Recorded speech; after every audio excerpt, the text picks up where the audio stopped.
Thank you. 7 na lang naman pala to. So, tapusin na natin. Maikli na lang to. Ito may excuse letter din si Mark Anthony de la Cruz Lopez. Wala. I was supposed to stand in front of this committee today in what has been asserted as inquiry on fake news peddlers, narco-bloggers, and Pogo-funded bloggers in aid of legislation.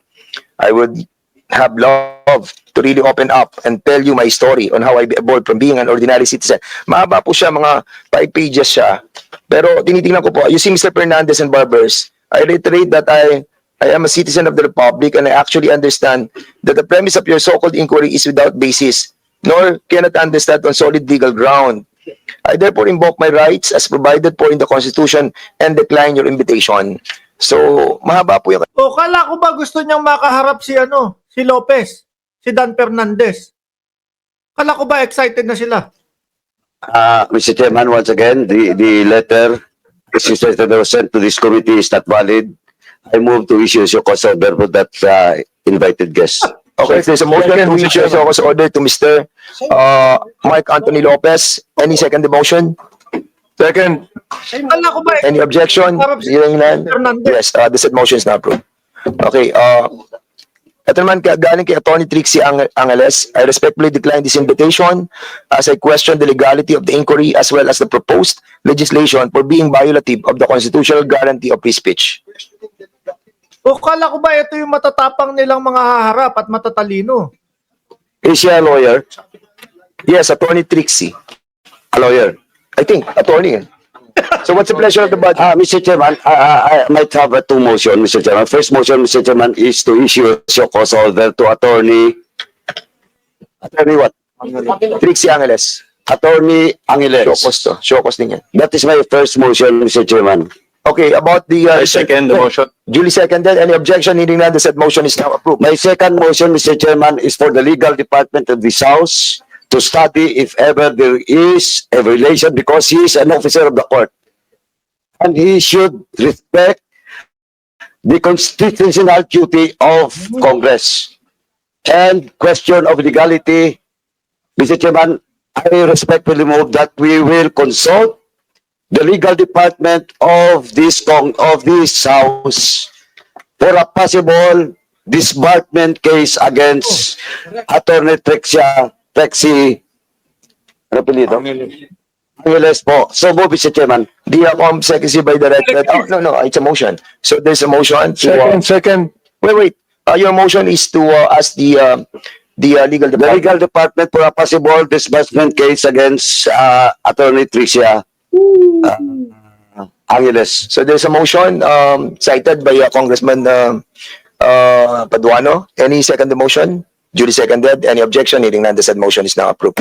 About Richard Mata, thank you for your invitation. I just received this yesterday, just a day before the event. I consulted my lawyer and was advised not to attend.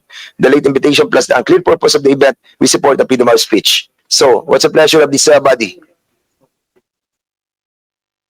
The same thing with the others, Mr. Chair. I would like to make a motion I think we have a to issue court Shokos order.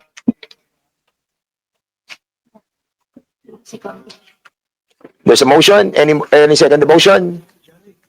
Duly second. Any objection? Hearing none, the said motion is now approved. About the Aaron Peña. While I initially wanted to accept, I would like to respectfully decline your invitation to share my knowledge on matters that were raised by Representative Ace Barbers in his privileged speeches. Last year, after a series of consultation with my lawyers, I would like to categorically state that I'm neither paid by POGO operators nor drug lords, and so my knowledge is not used for the goal of the joint committee. Same thing. Motion.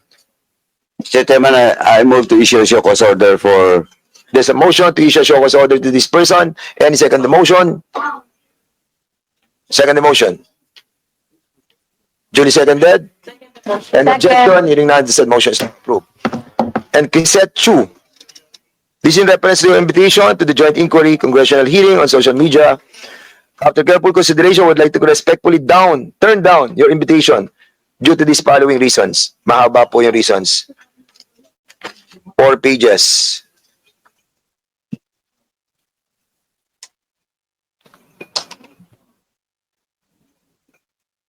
And sa nababasa ko ba, ang tema niya ay justification of the laws protecting the rights So I think, what's the pleasure again? I think it's not about health reasons or whatever. It's also justifying not to be present on today's hearing. Once again, Mr. Chairman, I move to issue a cause order There's for a the motion mentioned to issue invited guest. show cause order to Ms. Crisette Chu, and this was duly seconded. Hearing no objection, the said motion is now approved. About the Sean Wayne, it's a long excuse as well. No health issues and not out of the country. So I think same. No, it's not out of the country. So, nag-decline lang siya. And this goes also to Miss Ethel Garcia. Para yun na po yung lahat natin. So, dalawa po sila. Same naman ang reason almost. Mr. Chairman, I move that we issue a cause order for both the invitees that was mentioned by the chairman. So There's moved, a Mr. Chairman. motion to issue show cause order to Miss Ethel Garcia and Sean Wayne. Duly seconded. Any objection? Hearing none, the said motion is now approved. So now we will be Mr. Chairman, just one last admin. 11:30 na. Go ahead. Mr. Chairman, the committee has received a letter coming from the Philippine Entertainment Portal, and they're requesting for the presence to be invited in the next hearing, Mr. Chairman, so that they can also give some inputs with regards to the House resolution that we are tackling in today's hearing, Mr. Chairman. So move, Mr. Okay, Chairman. so we will be inviting them over as well. There's a motion duly seconded by Congressman Luiso. Any objection? The said motion on the said motion, hearing no objection, the said motion is now approved. Okay, punta na po tayo sa flow ng presentation natin. Kanina sinabi po natin yung academe po mauna. We will be recognizing via Zoom si Dr. Rachel Khan, Associate Dean, UP College of Media and Communication. Pakinggan po natin yung mga taga-academe natin. Go ahead, andyan ba siya? Kung mauna to, kasi mag-out na siya. Okay, so unahin po muna natin si Dr. Jonathan Ong, University of Massachusetts. Andyan po ba siya? Via Zoom as well. So via Zoom. Sige, go ahead. Sige, Dr. Ong, you are now recognized.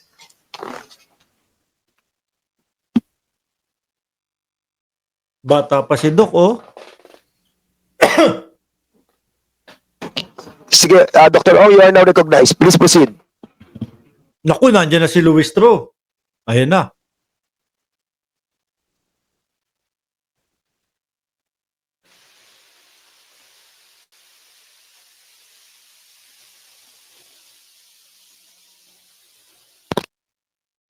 Nandiyan na si Congresswoman Woman Luis Tro. Papers on social media and disinformation. Since 2016, I've collaborated with many news and nonprofit organizations in the country. Several of them are invited and present in today's hearings.